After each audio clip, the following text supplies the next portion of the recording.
Welcome to Canuck of the Dead. I am Rob Bellamy, and today's guest is I'm going to say all over the horror board because most people are a filmmaker, most people do horror cons. This gentleman has done it all. Without further ado, let's welcome Chris Alexander. Chris, how are you doing? I'm good.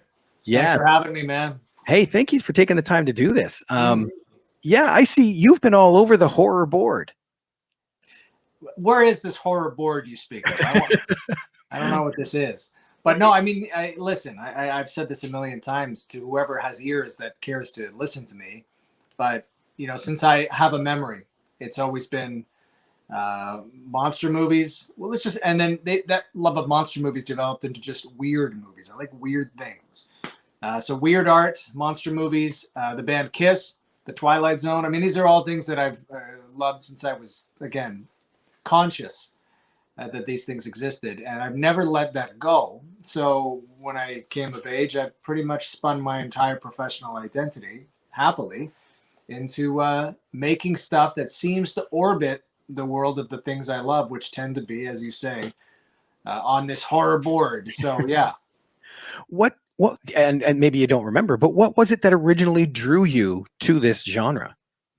Well, I mean, there was a film I saw on television. First of all, I should back it up. My dad, God rest him, he loved weird music and science fiction and films. And I remember I was like 2 or 3, and he had headphones on. He put headphones on me, and we'd listen to acid rock and psychedelic rock like Procol Harum. And I remember Jimi Hendrix from the album Are You Experienced? We listened to the song Third Stone from the Sun. And it's an instrumental, and it's really, if you know that track, it's totally, again, acid rock, psychedelic shit. And he would tell me to point to which left or right, what sound I was hearing, and he'd start spinning this yarn that this song was about these banshees from space that were coming down to invade the earth. And so I had this like vision in my mind of all this stuff happening. So there was that.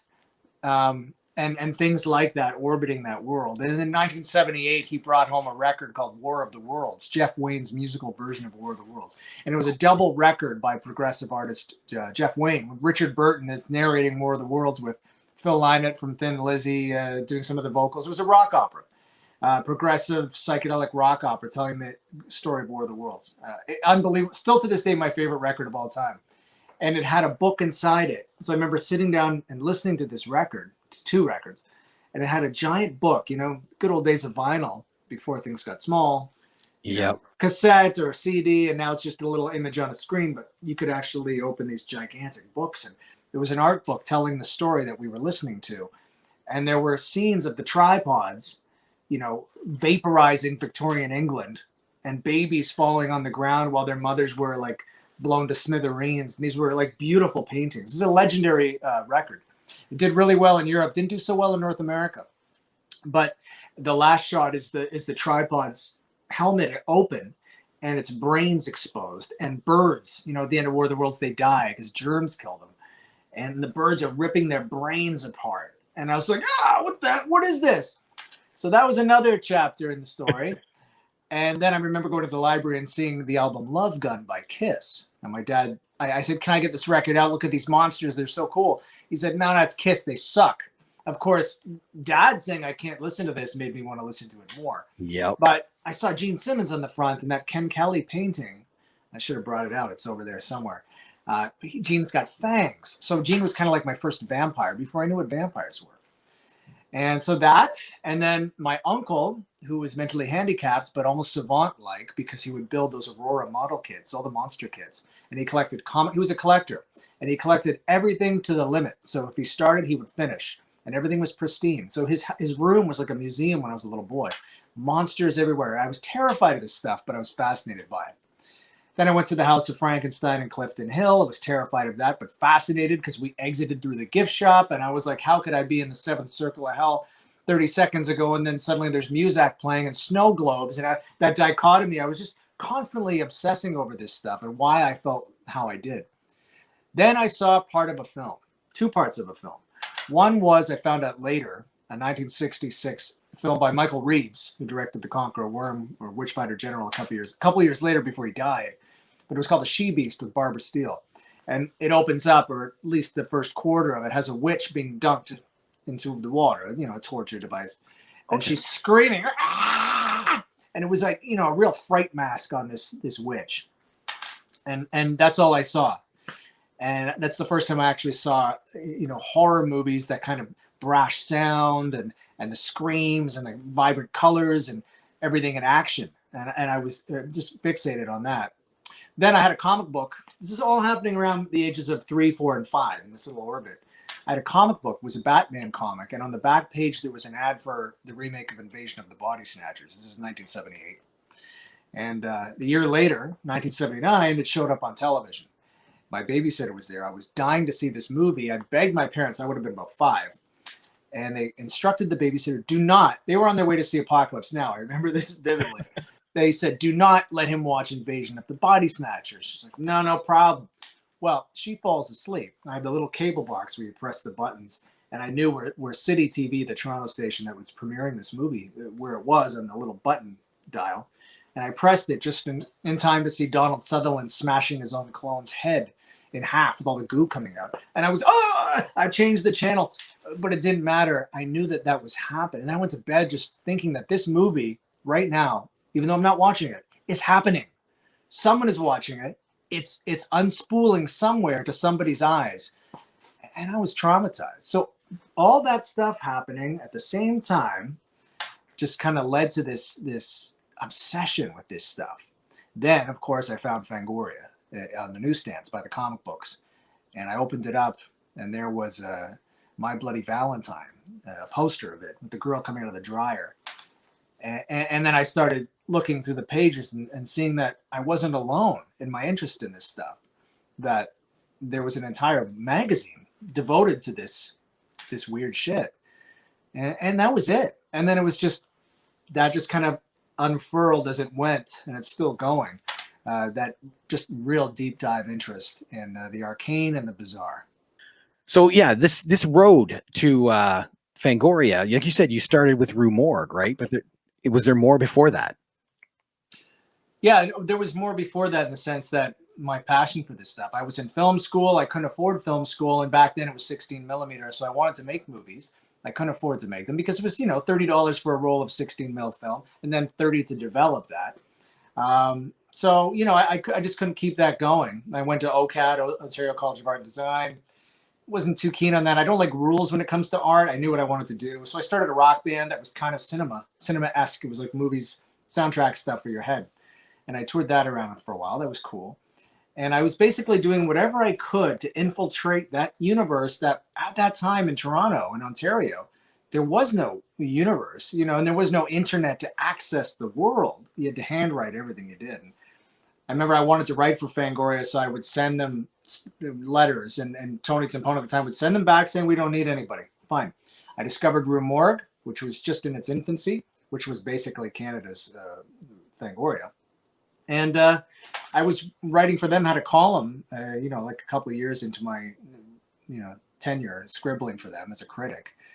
And so it kind of grew from there and became a personality on Rue Morgue Radio, kind of started that whole thing with a couple other guys at the time, and was rocking that for a while also being on some Toronto radio stations, including AM 640, Q107, places like that. All talking about movies, writing for the Toronto Star. I was kind of doing everything, working as a publicist for Warner Brothers Films. I was a man about town, fingers and a lot of pies. But then I started writing for Fangoria because George Romero, unbeknownst to me, had moved to Toronto. And Dawn of the Dead being my all-time favorite film, and George being my hero. And I had no connection to George at that point, but I knew the publicist. So Rue Morgue, I believe, wasn't interested in doing set visits at that time. I think they still don't do that. But Fangoria did. So I contacted them again, and I said, look, I'm here. And I'm available. I have full access to this world. And so they hired me to do that. So I did this, like 4 issues of Fangoria from the set of Diary of the Dead. And I became very close to George, and we became friends right into the end of his life. I was the first guy to speak at his funeral. It was unbelievable. Sad, but unbelievable. But I digress. So I did that for a while, and I became the Toronto correspondent for Fangoria. And at that time around then, I boxed a guy named Uwe Boll, who was this really bad, he still is, great guy, really bad film director who challenged all his worst critics to fight him. and I stepped up like an idiot. Something I wouldn't do today, but 15 years ago seemed like a great idea. And I did it, and they flew me to Vancouver, and I actually trained with a guy, and I fought him, and I kind of got in some good. I went the distance. I went pretty far with him. You can see it on YouTube. It's my great shame. But I was okay for a few rounds, and then I spit fake blood at him. He didn't like that, and then he put me down pretty fast. But we became pretty close, and the guys at Fango thought that was the best thing they'd ever seen. They had Dee Snider and Debbie Rochon had me on Fango radio all the time, so I was slowly infiltrating that world, from my living room. I would never left Toronto. They were in New York. And one day I had a terrible car accident. I flipped my car, and I was on all these drugs, and my arm was skinned. I was lucky to be out of that alive. And I was in a record store buying some stuff, and my phone rings. I pick it up, and it's the then publisher of Fango. And they said, what else do you do, man? And at that time I was teaching film history at the Toronto Film College and writing for them and doing some other things. I had 2 kids at the time. I have 3 now. And I said, that's what I do. And they said, well, how would you like to do a little more here? I said, yeah, what do you want? He goes, how would you like to run the magazine?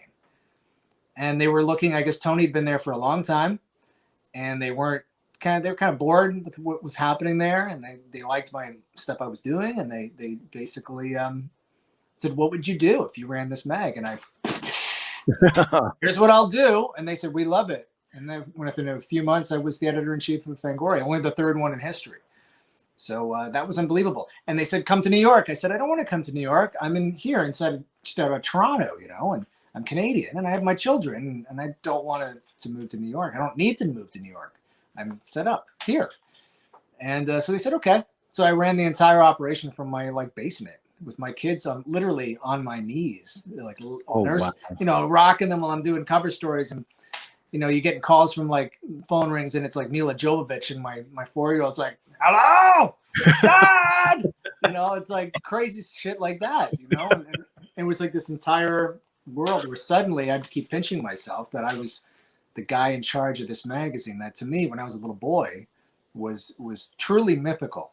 It truly seemed to exist in another plane of reality with people that existed in another universe that I would never, ever, ever, I knew would never come close to. And then suddenly you're right in the eye of the storm. So all that sounds really fairy tale-esque and because it was even more amazing than it sounds. I mean, it's unbelievable. And, still a huge part of my legacy, I guess, was that chapter. But you're right, though. That magazine, that was our internet back during that day with horror, because that magazine would get passed around to everybody. So yeah, I was the guy in the school bus. I used to have a briefcase. I'd have horror comics like Tomb of Dracula and Tales from the Crypt, and I had Fangos. And I remember when I first started my new school when I was 12, and I got to the back of the school bus, and I opened and they're like, who's that guy? That freaking guy's got a briefcase, man. What's going on? They start looking, what's he got? And I start pulling out the Fangos. The guys are just like, what are we looking at? What? And the girls were like, gross, but they still wanted to see what you're doing. And I became this kind of guy. I was like the oracle for horror because I knew all this stuff. I used to not only, you say Fango being the internet, yes, a very specialized internet because it was dealing only in that stuff. Yeah. But I've always loved all films, not just horror. I love all cinema. And my Bible truly was the Leonard Maltin movie guide. Oh, yes. No longer published, but before IMDb, you had the alphabetized list and capsule reviews of every film existing. Yeah, every year it got fatter. Yeah. And it bums me out because then they'd have to start culling some of the movies they thought nobody cared about. So it became less reliable as you went. That's why he discontinued it. But anyways, I would memorize every film, all the running times, if they were color, black and white, who was in them, alternate titles. I just knew all this stuff. And then I would cross-reference it with the weekly TV guide. And I would highlight everything in the TV guide that looked good according to the Maltin book. And this is before VCRs. I'd sleep with an alarm clock under my pillow and wake up at the key times and sneak downstairs and watch these movies that were on late at night. So I was constantly educating myself about movies, So yeah, Fango before the internet, Leonard Maltin, all this stuff was before the internet, and you had to really work hard. If you really liked this stuff, you had to really, nothing was handed to you on a silver platter. If you wanted to learn, you had to do the work. I think today, everyone's an expert. I don't mean to sound like old man yelling at clown, but it kind of is true, right? you type 3 words in on the internet, it gives you all the information you could think of. Some That's true, it. some not. Right, but they absorb it, and because we like things in bite-sized information now, they absorb the bite-sized, and it's enough of a pass for people to become quote-unquote experts. And again, whatever. I mean, it's all gateway stuff. If you find something you really, really love, you'll continue down that wormhole, and Oh, yeah. cream will rise to the crop. But when we were kids, I remember when I was writing for Rue Morgue, I had my Schizoid Cinephile column. They used to make fun of me because all the movies I was raving about were movies that you couldn't find on DVD, and they were discontinued on VHS, so I'd only seen them on television, and they were quote unquote bad movies, And all those bad movies that I was digging up are now, special edition steel books from all these boutique labels, They're the ones people are tripping over their nuts from Vinegar Syndrome. Doesn't matter how low end they are, they're getting the red carpet. But back then, a lot of that stuff was really hard to find. You had to get like 10th generation bootlegs of shit. Yep. And you were happy. You didn't care, man. You didn't need letterbox. You didn't widescreen, anamorphic, 4K. Oh my God. I used to have rabbit ears on my television trying to get the Buffalo stations just to see like Blackula at 3 a.m. And I was happy. I could barely see it, but it didn't matter, I still remember, I think Evil Dead was one that I watched on like 7th or 8th generation videotape. So it was all digitized and you could barely. But that made it scarier. I always find like some of those movies like Evil Dead is so raw that the cleaner it gets, I do not need Evil Dead in 4K. I don't want to see every zit on their face. I don't want to see all the flaws in the effects.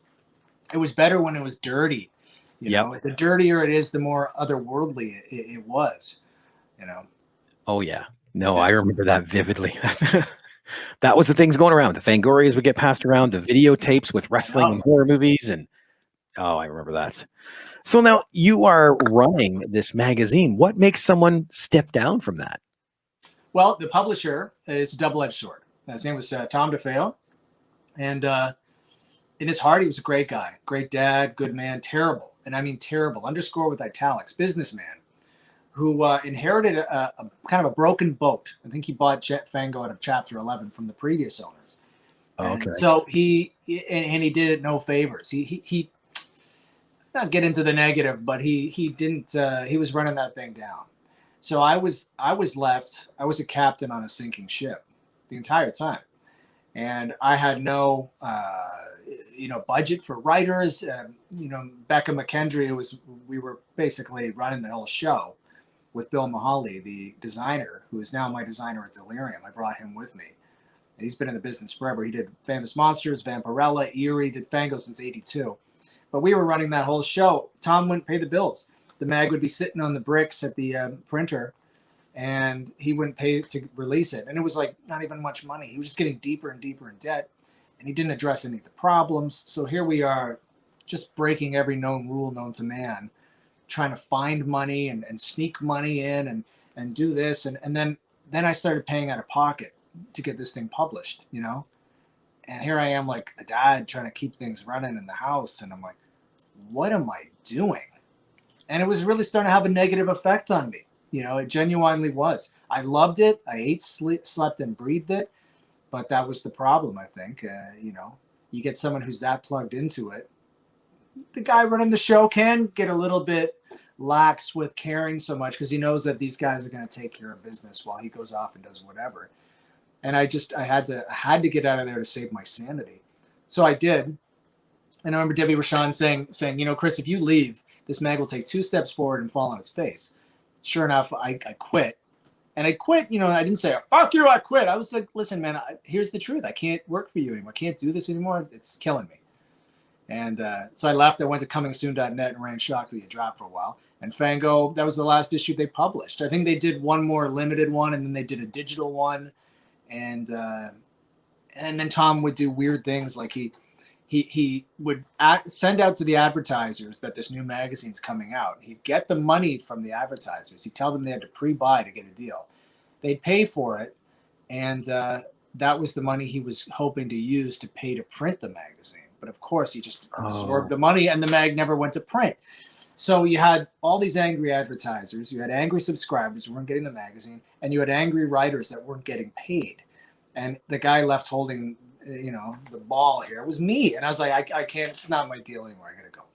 So I left it, and it was with a heavy heart, but it was a necessary thing to do. And it sat dormant for a while, and it came back. Cinestate bought it out, and if you know the history there, the recent history, it's kind of Tom used to say it's the Fango curse. It's the Fango curse. And I used to roll my eyes going, Jesus Christ, man, it's your curse, not Fango curse. But now I'm looking at what's going on with Fango all the time, and I'm thinking, maybe it is the Fango curse. I don't know. Maybe it is cursed. Man, well, is that what made you decide to work on Delirium? Well, I knew things were kind of going down a little bit, a lot of it. I knew from actually the first week there that there was problems. But when you get handed the keys to that kingdom, you just fight really hard, because this isn't like a job at Starbucks. You can't just get another one. This is a once in a lifetime gig, and that gig opened so many other doors. And it was unbelievable. So I put up with it, but near the I think it was like the last year, I was like, I got to feather my nest, And I had dinner with Charles Band. He came to Toronto, and Charlie and I had been friends for a while. And I've been a Charlie Band Empire Pictures fan since I had access to television. Ghoulies, Parasite was my big passion. Oh, yeah, I remember that one. In 2D. I still have never seen it in 3D. But anyways, so he comes to town. He's like, let's have some dinner. And so we went out for steak dinner, and we had a great time, man, because I was a big fan of his dad too, Albert Band. And we closed the restaurant. And literally offhand, I said, Charlie, you love movies, I love movies. We should start our own magazine. He's like, okay, done. Let's do it. Let's get a title. Let's get this thing going right now. And then he gets in a cab and he goes back to LA. I'm like, okay. Didn't know if it was real or not. Monday morning, he emails me. He says, dude, this is the way he talks. He goes, let's get that magazine going. I'm like, okay. We had the title whipped out in a week. We had the mom and pop thing at Full Moon, all the people there working for us. I brought Bill over with me to be the designer, and we had the first issue of Delirium ready, just a couple of us working on it within like a month or so. And now we just finished we're working on our 28th issue right now with John Carpenter's Ghosts of Mars on the front. Oh, that's awesome. That's one of my favorite movies, and I've been begging John for literally years. Like, dude, we got to do this. Like, I want to do like a big tribute to Ghosts of Mars. And he's like, maybe. So now it's the 20th anniversary. Now everyone's talking John because Halloween Kills is coming out. So instead of doing Halloween Kills like everyone else is, they said, no, we're doing Ghosts of Mars. And we did. We're going to release the cover. And I don't know when this will be released. It'll probably be out by then. But we're finishing the cover right now to announce. So that's awesome. Mm-hmm. That's a very underrated Carpenter movie, I think. It's the one I keep going back to. I think it's got a kind of weird energy. The soundtrack is fucking dynamite. It's, that pummeling with the Buckethead and Anthrax and Steve Vai wailing on it's like a metal synth meltdown. Exactly. Real psychedelic vibe to it. It's a Western, so you get the train and space, and it was ahead of its time. I don't know, but it wasn't of its time, so it flopped terribly, and it pretty much put the nail in Carpenter's coffin for a while. He didn't want to direct ever again after that. Now he's back now, slowly but surely, but it took a lot to get him out of his hidey hole after the failure of that movie. Well, I do know people can take that pretty hard, especially when they put as much into it as John Carpenter does. Like it's his heart on that paper. Yeah, and it's happened to him before. It happened to him with The Thing, right? And it took The Thing about 20 years to become The Thing. It was a flop when it came out. And now slowly but surely I'm seeing people come up and going, hey, Ghosts of Mars is actually really good. Even Ice Cube, when it came out, he shit all over it. Well, now Ice Cube is saying, yeah, Ghosts of Mars, man. Yeah, John Carpenter's the shit. Like, he's all into it now. So I'm hoping to God that this movie has the renaissance given its due. It's so secret handshake that John, when he tours, when he performs his music with his band, with his kid and everything, he never plays the music because he thinks no one knows it. But hopefully now he'll change his tune and get out there and play that incredible score live. That would be incredible to watch. Yeah, absolutely. Yeah. Well, when you started with Delirium, did it interfere with your filmmaking at all? Because I know you've picked up on that recently. No, I started. The goal was always you want to make movies, right? And movies are, to me, it's all the same stuff. It's all movies are all the liberal arts. They're writing, they're photography, they're music, and I did all these things. And I did them in a very stylized, specific way. I really do think that I write how I speak, and the kinds of movies I make, they're very deliberate and they're uncompromising.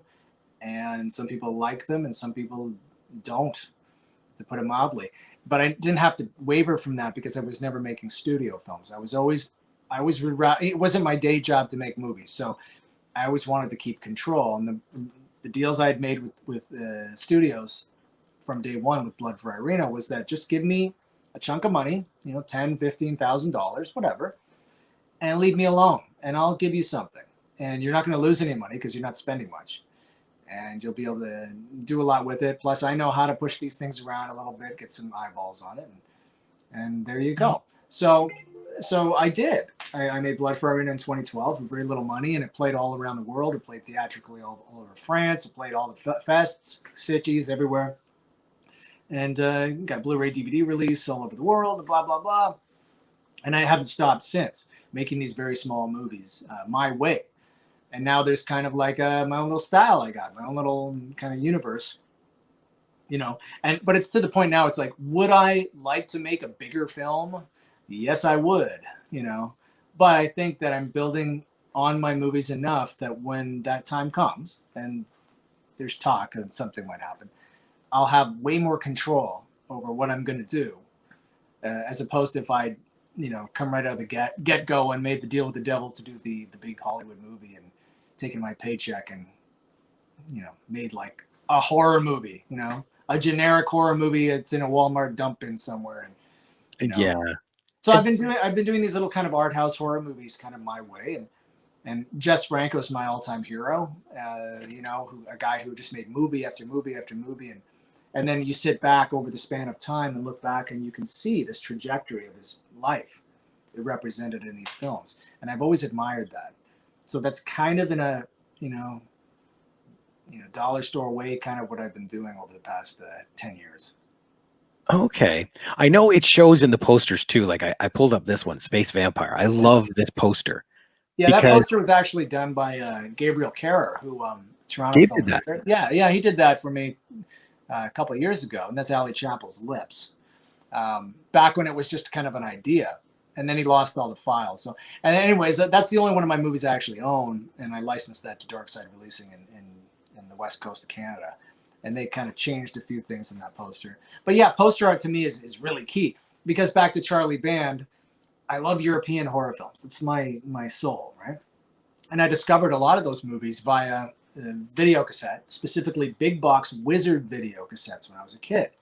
And the thing that drew me and all of us when we were at those great video stores that are no longer with us, we'd always judge those books by their covers, right? It was always the art.